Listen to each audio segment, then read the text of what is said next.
Friends, December month అయితే end అయింది. జనవరి మంత్లోకి అయితే ఎంటర్ అయ్యాం. ఈ వీడియోలో మనం జనవరిలో రాబోయే మొబైల్స్ గురించి అయితే మాట్లాడుకుందాం. రెడ్మీ గురించి కనుక మాట్లాడుకున్నట్లయితే Redmi Note 13 Pro 13 Pro Plus అయితే లాంచ్ చేసింది. రెడ్మీ నోట్ 13 కనుక చూసుకున్నట్లయితే ఇది MediaTek Dimensity 6080 ప్రాసెసర్తో పాటు 5000 mAh బ్యాటరీ 33 వాట్ ఫాస్ట్ ఛార్జింగ్తో అయితే వస్తుంది. దీని ప్రైస్ వచ్చేసరికి 15,000 నుండి 20,000 రూపాయలు అయితే ఉండొచ్చు. నెక్స్ట్ 13 Pro కనుక చూసుకున్నట్లయితే ఇది Snapdragon 7 Gen 2 ప్రాసెసర్తో పాటు 5100 mAh బ్యాటరీ 67 వాట్ ఫాస్ట్ ఛార్జింగ్తో అయితే వస్తుంది. దీని ప్రైస్ వచ్చేసరికి 20,000 నుండి 25,000 రూపాయలు అయితే ఉండొచ్చు. ఇంకా రెడ్మీ నోట్ 13 Pro Plus కనుక చూసుకున్నట్లయితే ఇది MediaTek Dimensity 7200 ప్రాసెసర్తో పాటు 5000 mAh బ్యాటరీ 120 వాట్ ఫాస్ట్ ఛార్జింగ్తో అయితే వస్తుంది.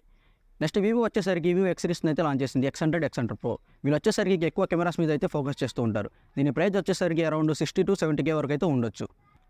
నెక్స్ట్ ఒప్పో కనుక చూసుకున్నట్లయితే ఒప్పో Reno 11 Pro అయితే లాంచ్ చేసింది. Reno 11 వచ్చేసరికి MediaTek Dimensity 1080 ప్రాసెసర్తో వస్తున్నట్లయితే 11 Pro వచ్చేసరికి MediaTek 8200 ప్రాసెసర్ లేదా Snapdragon 8+ Gen 1 ప్రాసెసర్తో అయితే వస్తుంది. నెక్స్ట్ సామ్సంగ్ కనుక చూసుకున్నట్లయితే సామ్సంగ్ ఫ్లాగ్షిప్ సిరీస్ని అయితే లాంచ్ చేసింది. Samsung S24, S24 Plus, S24 Ultra వీళ్ళు వచ్చేసరికి 200 మెగాపిక్సెల్ కెమెరాలో కొన్ని చేంజెస్ అయితే చేశారు. అలానే AI క్యాపబిలిటీస్ని కూడా యాడ్ చేశారు. OnePlus గురించి కనుక మాట్లాడుకున్నట్లయితే OnePlus 12 అయితే లాంచ్ చేస్తుంది. OnePlus 12 వచ్చేసరికి Snapdragon 8 Gen 3 ప్రాసెసర్తో పాటు 5400 mAh బ్యాటరీ 100 వాట్ ఫాస్ట్ ఛార్జింగ్తో అయితే వస్తుంది. అలానే OnePlus 12R వచ్చేసరికి Snapdragon 8 Gen 2 ప్రాసెసర్తో పాటు 5000 mAh బ్యాటరీ 120 వాట్ ఫాస్ట్ ఛార్జింగ్తో అయితే వస్తుంది. ఇంకా మోటో వచ్చేసరికి మోటో G24 అండ్ G34ని లాంచ్ చేస్తున్న రూమర్స్ అయితే వస్తున్నాయి. అలానే IQ కూడా IQ 9 and 9 Pro అయితే లాంచ్ చేస్తున్న రూమర్స్ అయితే వస్తున్నాయి. వాటి స్పెసిఫికేషన్ ఇక్కడ స్క్రీన్ మీద చేస్తాను చూడండి. అలానే మీకు కనుక వీడియో నచ్చినట్లయితే లైక్ చేయండి, మన ఛానల్ని సబ్స్క్రైబ్ చేసుకోండి.